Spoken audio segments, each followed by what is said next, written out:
Welcome to PCA 2024, brought to you by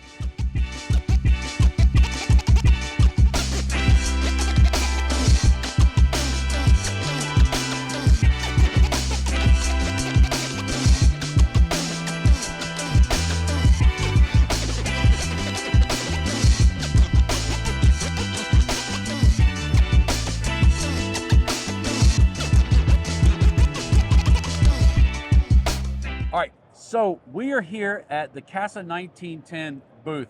Gorgeous colors. I mean, this thing, you can see it from a far distance away. It was easy to find you today for sure. But you've got some amazing things coming out, and you've got some amazing things that came out that you shared with us last year that I still have in my humidor and I enjoy on a regular basis. I'm a Mexican San Andreas guy. I just enjoy that tobacco, and so I love the stories that you talked about, and I know you've got some new great cigars and some new stories to share. So I'm just going to turn you loose if you'll tell people who you are and what you do and everything else and what you got. And Uh, Thank you so much for having me. And well, we are Casa 1910. We're from Mexico. I'm Manolo Santiago, the blender of Casa 1910.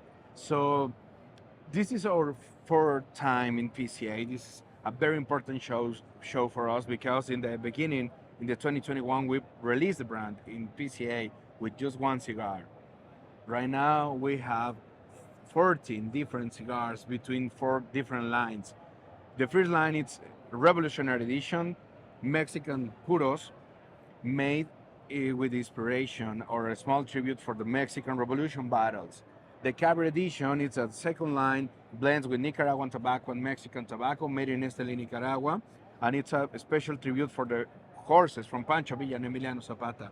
And the Soldadera Edition, it's a proper tribute for the female warriors for the Mexican Right. Revolution, made with Dominican tobaccos and Mexican tobaccos, made in Santiago de los Caballeros DR.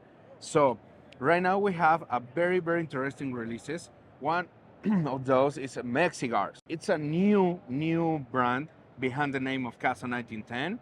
Mexigar. When I made that blend, my inspiration is proper flavors and aromas in the traditional Mexican cuisine. Flavors, aromas, spices, almonds, chili, of course, chocolate, and a lot of different elements in the Mexican cuisine. It's over there. Two different cigars, all it's total 6 by 52. We sell that cigars in bundles in a special humidor for the stores. So it's a very good cigar with a very interesting price. And actually the MSRP it's $9.90. So Wow. it's very interesting. One of those is a MX1. I made that cigar with a Colorado Negro San Andres for the wrapper. And the other one, it's a Mexican Habano wrapper with all Mexican tobaccos inside. It's an interesting blend with Negro San Andres and Habanos. So it's a very interesting cigar, MX1 and MX2. And the another release, it's a Elevano. Elevano, it's part of the Revolutionary Edition, Mexican Puros, with Mexican tobaccos inside, Colorado Negro San Andres on the wrapper. And we have two different formats for this cigar, Robusto 5x50 and Toro Extra 6x54. And we have another edition in the Revolutionary Edition. Do you know the Tierra Blanca? It's a Toro Extra 6x54. And we have a new one, a Robusto Tierra Blanca 5x50. That new releases is arrived of the stores in June for this year. So we are very excited for the new releases and you need to try. now in blending such full and tobacco with personality, right? They're all strong individuals in their own right and their flavors and their flavor profiles. How much of a challenge is it for you to make sure that you keep them in balance and the cigar doesn't get unbalanced and too over full or too over spicy or too over whatever? I mean, it's got to be difficult when you're dealing with so many strong personalities.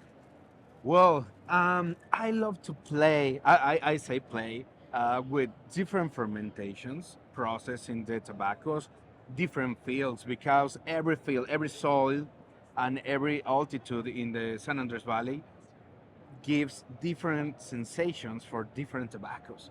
So I play with that. I play with different gouge, gouge or grows for the tobacco. Mhm. Maybe I use a little bit more thinner, or maybe more grows. Depends the strength what I need. Depends of the flavor. Depend of the strength.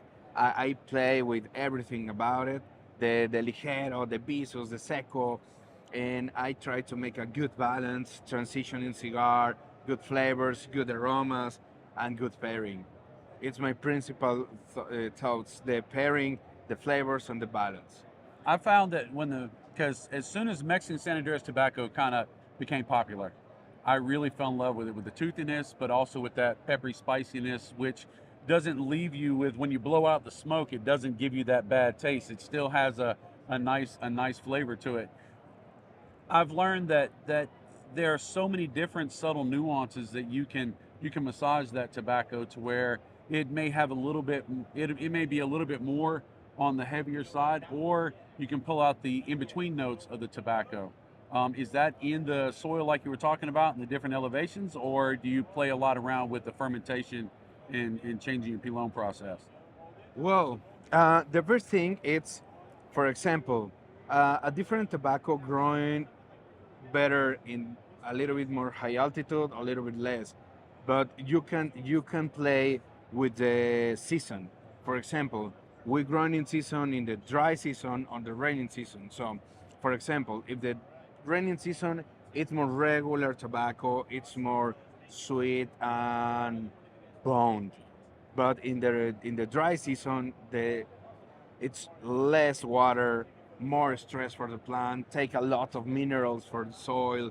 So in Veracruz we have a very volcanic and mineral soil, so the tobacco takes a lot of flavor and aroma, and you can make um, the final touches in the fermentation.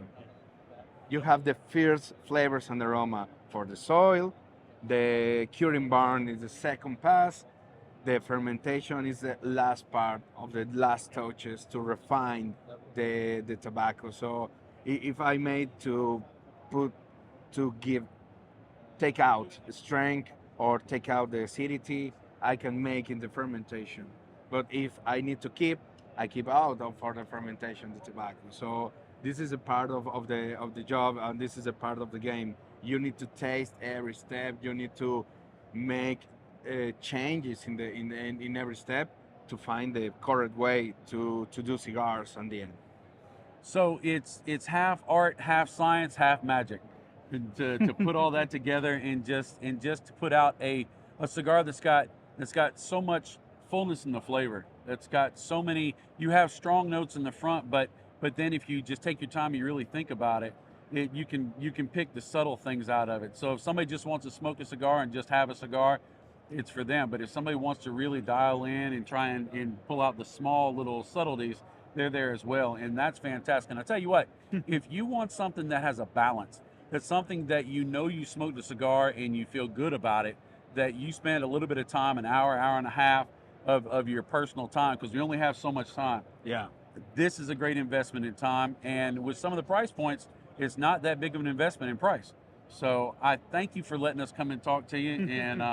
And I'm looking forward to trying your new stuff. That's for sure. No, thank you so much for your support, for having us, and please welcome to follow us at Casa 1910MX and Instagram, Facebook, Twitter, and we have a lot of good content about educational videos from tobacco, from Mexican tobacco in our channel. So please, you are welcome, and thank you so much for being here. Fantastic. Thank you very much.